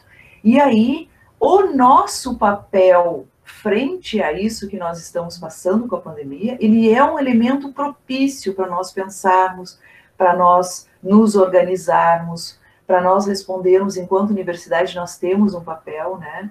As parcerias, elas são fantásticas, nós poderíamos fazer uma fala só sobre isso, sobre a questão de que, sim, a sociedade civil, ela tem um papel, sim, o terceiro setor tem um papel importantíssimo, mas nós temos que ter sempre o cuidado de que nós não podemos tirar a responsabilidade e o papel do Estado em relação às políticas públicas, ao acesso aos direitos. Então, não há sociedade civil que vai resolver o problema do saneamento básico, da água, do desmatamento da Amazônia. Então, esse momento ele nos traz para isso. E o exemplo é o SUS. Nós estávamos exatamente no momento de desmonte do SUS. Não havia lugar que se ia que não se falava mal do SUS. Sim, ele tem problemas seríssimos, ele vem enfrentando problemas seríssimos. Mas num momento como esse, como ficaria a população se nós não tivéssemos o SUS? E aí é um momento, infelizmente, foi com uma pandemia como essa que se retoma essa importância de nós olharmos que nós precisamos, que uma sociedade precisa de um sistema público de saúde, né? Então, eu acredito, assim, que quando a gente pensa numa nova ordem, né, primeiro teria que se pensar do que nova ordem significa isso, mas que novas questões vão ser pensadas, vão. Eu falo sempre em sala de aula, nós chegamos ao cúmulo de não termos produção no país de máscara. Nós dependemos de máscara de outros países, é algo que nos remete, no mínimo, a pensar que nós precisamos pensar em novas formas. Mas essas novas formas, em termos de ordem, eu acho que a gente precisa, é uma discussão muito mais ampla, e aí eu retomo aquela questão de que é interdisciplinar, que ela é intersetorial, que ela é entre todas as políticas, é entre o setor privado e o público, mas o público, nós precisamos retomar o papel do público e a importância do público, né? E aí, nesse sentido, amarro com a fala do professor Jefferson. Eu acho que o nosso programa, eu tenho certeza disso, é dentro da nossa universidade, é o programa que é mais interdisciplinar, que por vezes a gente tem que cuidar para o número de profissionais do direito, para a gente não perder o número mínimo exigido para um programa em direito que se tem, porque ele é interdisciplinar, e eu acho isso que é uma das grandes potências do nosso programa, é exatamente isso. Então, nós podemos falar sobre a interdisciplinaridade porque nós vivenciamos ela e cada vez estamos vivenciando, inclusive, se a gente vai analisar os próprios projetos que nós estamos criando dentro do programa, eles são interdisciplinares, né? Então, concordo muito com essa questão, assim, nós temos que cuidar com essa questão do Estado. Não sei se é a minha fala final, ou tem mais perguntas, Ângela? Não há mais perguntas, professora. Então, eu gostaria de... Eu poderia só fazer... Desculpa, sim. É só um pequeno adendo, posso? Quebrando de novo o protocolo. Professora Ana Maria, eu concordo plenamente com você e quero dizer que não tem como desobrigar o Estado. Ainda que, pelo menos na Constituição atual, no sistema atual, o Estado ele continua responsável, objetivamente, pela execução, elaboração de todas as políticas públicas. Quando a sociedade civil se mobiliza e se organiza, etc., etc., ainda que ela faça um pouco mais para se socorrer, ela não tem como tirar do Estado. O Estado continua o primeiro responsável, o primeiro exclusivo responsável, a menos que mais alguém polua e aí tem a responsabilidade do outro que fez, mas quem tem que planejar e executar as políticas públicas todas, eu até mencionei isso em relação ao mercado de consumo, é o Estado, né? E, enfim, era só para complementar e dizer que eu concordo, sim, agradecer muito, viu? Obrigada. Se me permite também, eu gostaria igualmente de referendar as observações, acho que esse debate é extremamente importante, né? Se nós compararmos o cenário de combate à pandemia do Brasil hoje e dos Estados Unidos, por exemplo, né, que tem naturalmente um financiamento privado da saúde, como se sabe, né, com exceção do Obamacare, que é um programa que vem sendo esfacelado agora, né, e evidentemente em proporções muito menos efetivas, muito menos abrangentes do que o nosso SUS do Brasil, né? Mas veja, comparando esses dois cenários, o fato de nós termos uma rede de saúde pública com organização de central de agendamentos, com alta, com média, com baixa complexidade, né, com gestão plena e de atenção básica dos municípios. Isso, mesmo que nós tenhamos um problema grave de comunicação, né, na organização central do governo, que é sabido por todos, tem funcionado de maneira bastante razoável. Então, acho que a resposta da rede, pelo só fato dela existir, é um testemunho muito significativo de que é preciso, nessas questões, fazer uma aposta no Estado, né?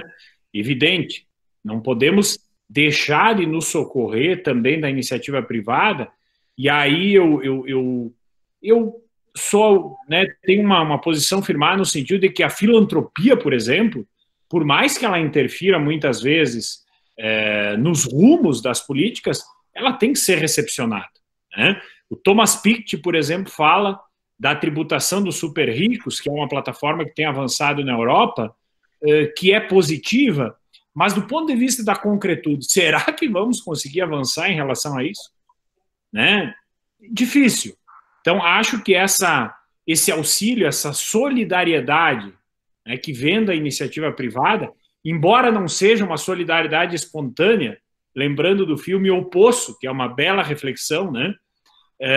Eu acredito que ela deva ser recepcionada.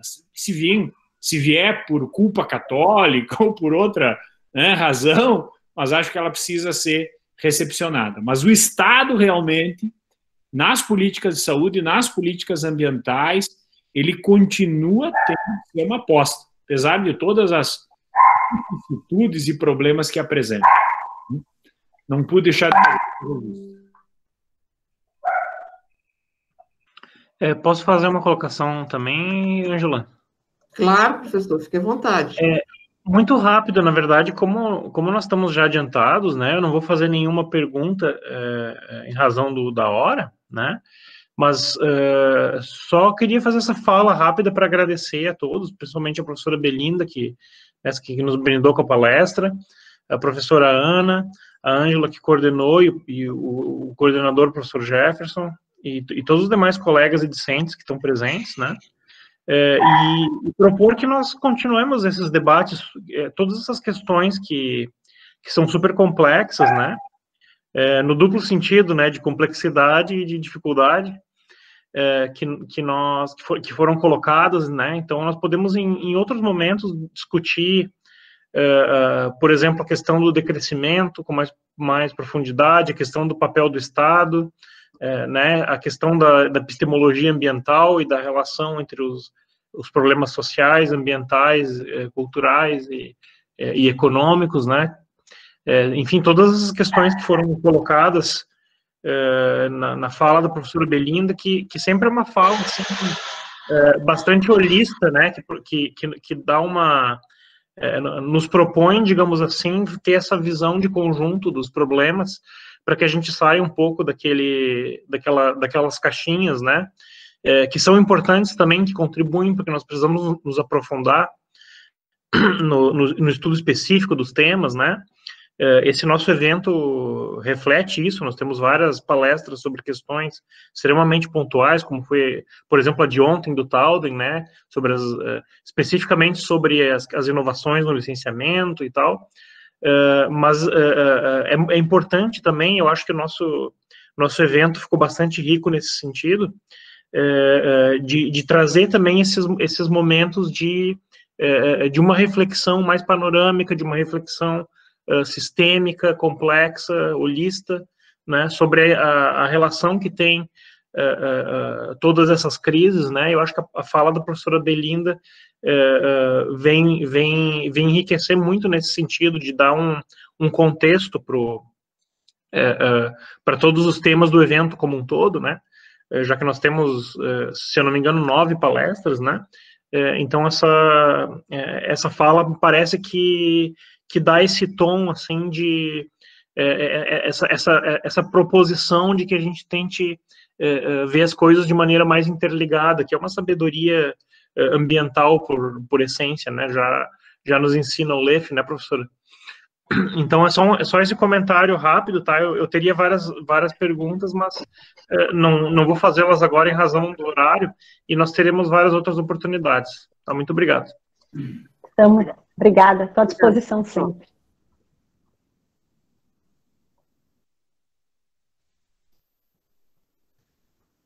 Professor Jefferson, a professora Belina ainda vai falar. Eu vou só agradecer a apresentação, me coloco à disposição sempre, né, para trocar essas ideias, a construção aí de saberes, mas saberes que realizem, acho que o importante é isso. Nós temos que transpor as barreiras da universidade com a sociedade, também é uma coisa só, né? A universidade tem esse papel de universalidade, de saberes que tem que ser operacionalizados, desdobrados nas atitudes aí do dia a dia, e eu me coloco à disposição para que a gente pense o direito a partir de tudo isso. E quero dizer que é muito importante, sim, essa interdisciplinariedade que foi mencionada, e sobretudo para nós do direito, né? Porque nós do direito temos que trabalhar sempre com as outras áreas e temos que fazer o direito funcionar dentro dessas outras áreas, né? Mas não no sentido de engessá-las, no sentido de melhor realizá-las e se complementar e se fundamentar delas também, né? Agradeço muito, me coloco à disposição de vocês para outras oportunidades, para outros momentos de debate, parcerias, o que for aí pela frente. Obrigada. Professor Jefferson. Perfeito. Só fazer um registro final, né? Eu penso que não tenha sido mencionado. Importante sublinhar que a professora Belinda também é uma professora da casa na qualidade de professora visitante, né? Nós temos... Também, professor. Perfeito, perfeito. É verdade. De qualquer forma, a questão, acho que é importante isso, né? O que reforça a ideia de parceria que temos na pesquisa, né? A professora Belinda integra o rol de professores visitantes, não são muitos, né? Temos alguns estrangeiros, outros do país, e isso também é motivo de muito orgulho para nós. Agradecer novamente a professora Belinda, a organização do evento, né? A Ângela, que fez a coordenação da mesa, a professora Ana, pelo qualificado debate, né? E tomara que tenhamos muitas lives mais para que esses momentos de interação, de debate qualificado possam ser. Professora Ana. Bom, eu só tenho a agradecer também, agradecer o convite que foi me feito e agradecer a professora Belinda, que é sempre um prazer ouvi-la, pelo seu conhecimento, pela abertura e pela pessoa delicada e amorosa que eu, sempre que lhe encontro, me chama a atenção isso, porque às vezes a universidade nos deixa com uma dureza, né? E a universidade não me deixou com uma dureza, deixa essa pessoa humana, afetiva, que eu acho que o afeto nas relações, especialmente de ensino-aprendizagem, tem que estar presente. E mesmo à distância, isso transpassa, e eu agradeço muito pela oportunidade de estar aqui. Eu agradeço o professor Clóvis por ter me convidado, o professor Jefferson, e queria fazer um agradecimento pela homenagem, né? Tenho certeza, vou transmitir à família da Carol, e eu fiquei emocionada com as suas palavras, e realmente foi uma colega muito importante, que teve uma contribuição para todos nós, e também era uma outra pessoa que tinha uma afetividade muito grande. E ela, além de ser uma colega, ela foi uma pessoa muito, muito, muito amiga, e eu senti muito a perda dela, como todos nós, né? E saber que ela vai ser homenageada é fundamental, porque isso nos torna humanos, né? Que é a gente poder permanecer depois que a gente sai dos lugares. Ela já havia saído da universidade, era professora também convidada, mas levou sempre o nome da universidade, mesmo no Rio de Janeiro, continuávamos fazendo projetos juntos. Muito obrigada, professor Jefferson. Obrigada, professora Ana. Em nome do programa de pós-graduação em Direito e Centro de Ciências Jurídicas, agradecemos a presença de todos, na pessoa do professor Jefferson, agradecemos a presença da professora Ana, de todos os professores, professor Clóvis, e demais inscritos, convidados, e, em especial, a professora Belina, que nos presenteou nessa manhã fria, caxiense, uma belíssima explanação.